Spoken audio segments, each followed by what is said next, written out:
जिस Prayagraj mafia gangster Atiq Ahmad का बोलबाला था, आज उसी प्रयागराज में उसके बेटे असद को दफना दिया गया।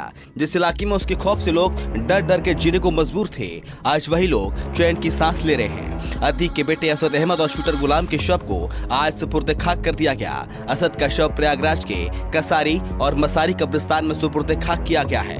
वहीं मेहंदौरी स्थित कब्रिस्तान में शूटर गुलाम हसन को दफनाया गया। प्रयागराज के एसीपी आकाश कुल्हारी ने कहा कि असद के परिवार के 20-25 करीबी यहाँ मौजूद रहे। असद के नाना ने असद के दाह संस्कार की प्रक्रिया को अंजाम दिया। असद के शव को सुपुर्द खाक कर दिया गया। दफनाने के लिए नमाज के बाद में ले गए हैं और रिलेटिव्स हैं उनके 25 से 30 के करीब में, फूफा नाना तो, और जो 2-3 वकील हैं वो भी आए हुए हैं, तो वो सारी उस प्रक्रिया के अंदर लगे हुए हैं। और कुछ महिलाओं के भी आने की बात हो रही थी, वो झड़प भी कर रही थी, वो कौन थी सर?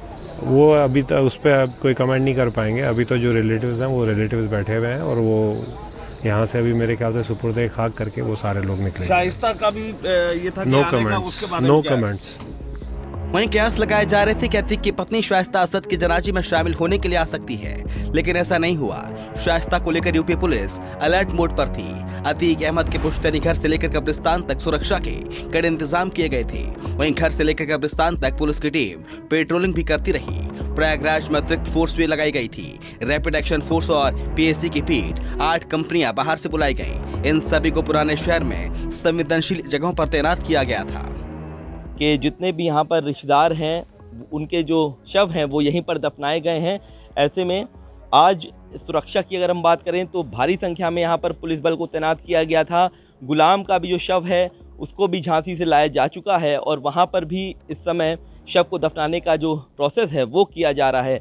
ऐसे में परिवार का कोई भी सदस्य असद के अंतिम संस्कार में या फिर कहें कि कब्रिस्तान में मौजूद नहीं था, सिवाय उनके नाना के और फूफा के, और किसी ने भी कुछ भी नहीं कहा है। जब उनसे बात करने की कोशिश की गई तो सब लोग जो हैं गमज़दा थे, लेकिन कहा किसी ने कुछ नहीं है। तो हम ये कह सकते हैं कि अतीक अहमद का तीसरे नंबर का जो बेटा जो असद है, जिसका जो शूटर्स में शामिल हुआ था, उसका जो है अंतिम संस्कार जो है वो कर दिया गया है। वीडियो जर्नलिस्ट मनीष त्रिपाठी के साथ सैयद आखिर रज़ा, पंजाब केसरी टीवी, प्रयागराज।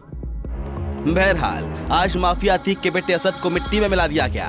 वहीं उमेश पाल हत्याकांड में आरोपी माफिया अतीक अहमद और उसके भाई अशरफ से पूछताछ में पुलिस को कई अहम सुराग मिले हैं। पुलिस माफिया अतीक अहमद और उसके भाई अशरफ को अलग अलग गाड़ियों में लेकर प्रयागराज के पूरा मुफ्ती थाने लेकर पहुंची थी।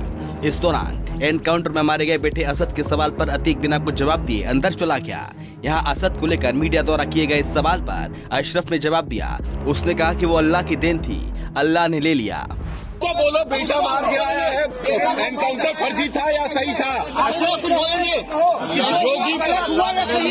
जी बोलिए। अल्लाह की चीज थी, अल्लाह ने ले लिया।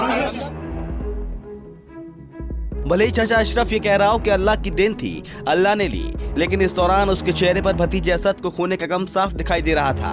वहीं शूटर गुलाम की मां उसके एनकाउंटर को सही ठहरा रही है। उनका कहना है कि 5 महीने पहले उसके सामने हाथ जोड़े थे कि ऐसा कोई काम नहीं करना कि परिवार पर कोई आंच आए या परेशानी में आ जाए, लेकिन वो नहीं माना और आज पूरा परिवार उसके कारण बिखर गया है। सही किया है, बहुत सही किया, क्योंकि बिल्कुल सब क्या पोजीशन है आप लोग? सब जितने गंदा काम करने वाले हैं सबको जिंदगी भर को याद आ जाएगा। आज सारी माफियागिरी और पैसा पावर सब कुछ मिट्टी में मिला हुआ नजर आ रहा है। शायद तभी अतीक अहमद और शाइस्ता परवीन को अपने बेटे असद अहमद का आखिरी बार मुंह देखना तक नसीब नहीं हुआ। Bureau report, Punjab Kesari TV.